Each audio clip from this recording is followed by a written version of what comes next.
Hi everyone, I'm Sarah from California. Welcome to our chat today. We're excited to share some fun and helpful insights about cooking. Thanks for joining us. So I had quite the adventure recently while preparing my yogurt marinated grilled chicken for a neighborhood picnic. I love this dish because the yogurt makes the chicken super tender and flavorful. It's a go-to for gatherings because it's light and refreshing, perfect for California's sunny weather. But as luck would have it, I realized I was completely out of yogurt just as I was about to start marinating the chicken. Yogurt, as many of you know, is a fermented dairy product that's incredibly versatile. I use it in smoothies, dips, dressings, and desserts. It's quite popular here because we have an abundance of fresh produce, and yogurt pairs well with fruits and veggies in various dishes. As saw the yogurt shortage, I had to get creative. Instead of just substituting with another dairy product, I made a quick version of yogurt using some whole milk, lemon juice, and a bit of cream. I mixed and let it sit to develop that tangy flavor. Surprisingly, it worked really well. The chicken still had that delicious tang and tenderness you'd expect from a yogurt marinade. This experience taught me that even when a key ingredient is missing, there's usually a way to improvise and still achieve a great result. That's impressive, Sarah. Making a quick yogurt substitute on the fly is brilliant. I think it's fantastic how you manage to keep the essence of your dish without the main ingredient. Adapting in the kitchen is such a valuable skill. I agree, Jennifer. Sarah, your quick thinking is inspiring. I often bake, and I can't count how many times I've had to adapt when missing ingredients. Your method is a reminder to stay calm and think creatively. Sarah, I love your inventive approach. Being from Florida, I also face ingredient shortages sometimes, especially with seasonal items. It's all about how you handle these situations that makes cooking fun and challenging. Absolutely, Sarah. Your story is a great example of culinary ingenuity. Here in New York, the availability of ingredients can be hit or miss, so having the flexibility is key. Your yogurt hack is something I'll definitely remember. When it comes to buying yogurt, I usually look for organic options, especially since they often have fewer additives. In Texas, I use yogurt for my Tex-Mex dips, so I want that clean, natural flavor. Organic yogurt tends to have a richer taste, but be careful about misleading labels. Always check the ingredient list.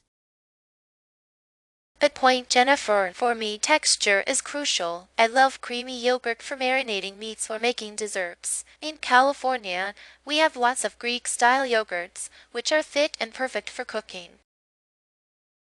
But watch out for overly thickened yogurts. They can sometimes contain unnecessary thickeners. I focus on fat content. Being in Washington, I bake a lot, and yogurt with higher fat content gives a better texture in cakes and breads. The richness adds to the moistness, but remember, it's essential to match the fat content to your recipe's requirements for the best results. I'm all about the source. Living in Florida, I like to support local dairies. Yogurt from nearby farms often has a fresher taste and is more environmentally friendly. However, check for freshness and proper storage, especially in warm climates. Ideal for cultural styles. In New York, we have access to a variety of yogurts like Icelandic style or French style. They each bring something unique to dishes. Just make sure to understand the specific qualities of each style to use them effectively in your cooking. An excellent alternative to yogurt here in Texas is sour cream. It's tangy and rich, perfect for dips and sauces. Compared to yogurt, it's less likely to curdle in hot dishes, but it doesn't have the same probiotic benefits.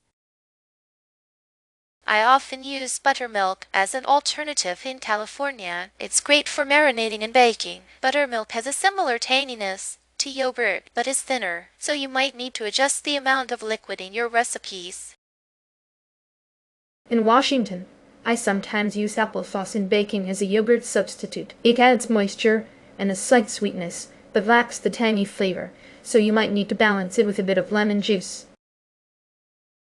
I like using coconut milk yogurt here in Florida, especially for dairy-free options. It's creamy and works well in tropical dishes, but has a coconut flavor that might not suit all recipes.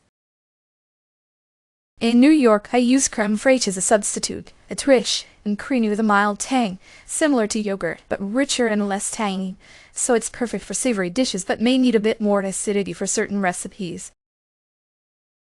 Thanks everyone. We covered so much today, from my yogurt adventure to choosing the best yogurt and exploring alternatives. Jennifer discussed organic options.